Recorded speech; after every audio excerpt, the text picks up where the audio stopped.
Okay, listen, your ability to age gracefully starts and ends with you. And I'll talk more about that in the next few minutes, but let me explain what I mean.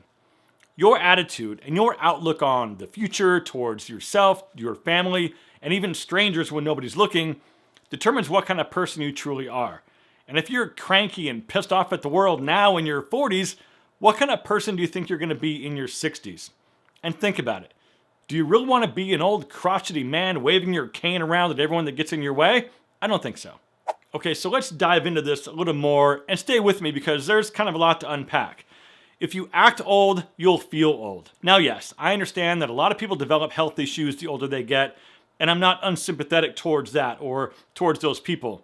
But how many older people have you seen with sort of that permanent scowl on their face? It's like they've been in a bad mood for the last 35 years, and it's become a part of who they are. It's a choice you make, because the way I see it, you have two choices. You can either grow old and die, or you can grow old and live. Now, I know what a lot of you might be thinking, right? Like, who's this old guy trying to tell me to have a better attitude? Listen, my friend, you don't have to listen to me. But if you stick around for the next couple of minutes, I bet you hear something that resonates. And if not, no harm, it's only a few minutes out of your day. Now, I will say that in order to grow old with grace, you need to eliminate some behaviors that are preventing you from having a positive outlook and attitude. And the first one is talking trash and gossiping about people behind their backs. I mean, you hear it all the time, right? Like, oh, you know, so-and-so told me that Jack said he had a headache and couldn't come to the birthday party, but then Julie saw him out at the bowling alley with Bill and his sister. Who cares? If you find yourself in those kinds of conversations on a regular basis, ask yourself the question, why?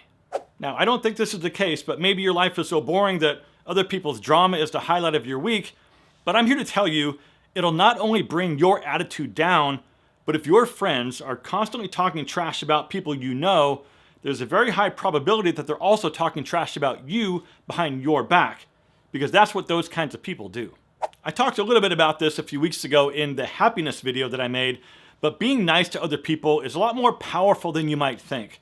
Not only does it make the person that you are nice to happier, because honestly, you never know what someone else is going through, and your small act of kindness might be monumental for that person emotionally. And at the end of the day, being nice to people makes you feel good. I promise you, if you're nice to someone for no other reason than to just be nice, you'll feel it for the rest of the day. I mean, maybe you hold the door open for someone, or maybe you leave a big tip, or maybe you let the person cross the street in front of you before you blast straight through the intersection, or maybe you let someone go in front of you at the grocery store that only has 2 items. It all goes a very long way.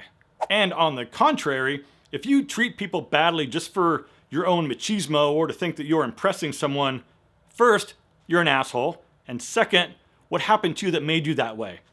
I mean, listen, man, you're not a kid anymore, and being nasty to people just to get laughs or attention is actually a big cry for help, because you're saying that in order for you to feel good about something, you have to make someone else feel bad. Does that sound about right?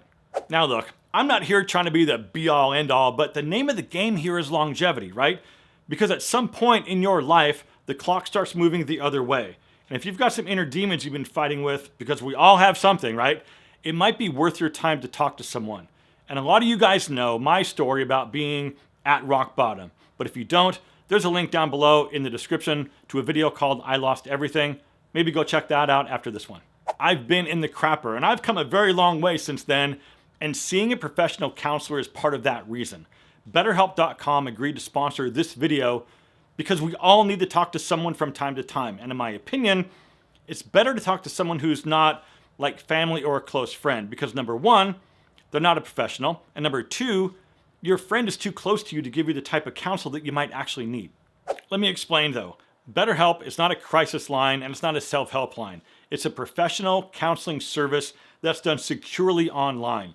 BetterHelp assesses your needs and then matches you with your own licensed professional therapist. Once you sign up, you can start communicating in under 48 hours. And if something ever comes up, you can log in anytime and send a message to your counselor. And you can also schedule weekly phone or video sessions. BetterHelp is also very committed to finding you the best therapeutic matches, so they make it easy and free to change counselors if that's what you need. BetterHelp is also a lot more affordable than traditional counseling, and financial aid is available. So listen, if you're ready for some peace and harmony in your life, Click that first link down in the description to betterhelp.com/fashion and join the over 1 million people that are already taking charge of their own mental health. And as a bonus, they're offering a special just for watching this video, so click our special link that I'll leave down below in the description and go take a look. That's betterhelp.com/fashion. Okay, here's something you can do to boost your outlook, and I've mentioned this in some other videos before, but it's to look at a map of your city and write down 6 things in a list that you'd like to do or 6 places that you'd like to visit. Then roll a dice. Whatever number it lands on, go do that thing. It can either be a day trip or a weekend getaway, but having new experiences like that is a terrific way to keep your mind open to new things. And being open to new things and new ideas is a fantastic way to develop grace with age. And here's another thing that you might want to consider stopping, and it's to stop blaming other people for your situation. If you're not happy about something in your life, change it. Because everyone's tired of hearing you bitch and moan about the same thing all the time every day. You have the power to change your situation. You always have. It might not happen overnight, right? But if you want it bad enough and you're willing to work, you can change it. Next, take care of yourself and put a priority on yourself. I talk about skincare from time to time on this channel, right? But that's because it's a critical aspect of my life that I'm not willing to negotiate on. I do what I do as part of my daily routine and I feel strongly about it, right? It's mine. And I make certain things like that non-negotiable priorities. Just like with other people's drama. I don't want it. And that's non-negotiable. I choose happiness, not negativity. And of course, sometimes it's kind of hard to avoid certain things, but I do everything I can to prevent it because negative people talking about negative things all the time does nothing to help me grow and be a better person. And also, it does virtually no good complaining about things that you can't control. Practice letting go. Because you can feel when you're about to go off on a rant about something, so practice recognizing that feeling and stop yourself. Switch it off. There's no need to continue because all it is negativity and noise. Politics is a big one right now, and even though I do everything I can to avoid political discussion, especially on social media, just simply mentioning it right now in this video opens up a whole can of worms and opportunity for people to just go off in my comments. I mean, of course, you're completely free to have your own opinion, but you do understand that you're not changing anyone's mind, right? It's kind of useless. And here's how I see it. I hate mushrooms. Like, honestly, I don't like mushrooms at all. So why would I go on Instagram, like every day, talking about hating mushrooms, listing all the reasons why I hate them so much, and then quoting articles with all the different types of mushrooms and the reasons why they're bad for you? I don't see the logic in that because that's essentially what I see almost every day on Instagram, even when I try not to see it. But like I said, we all have the right to our opinions, but blasting it all over the planet when nobody's even asking you for it is a waste of your energy that could be better spent somewhere else.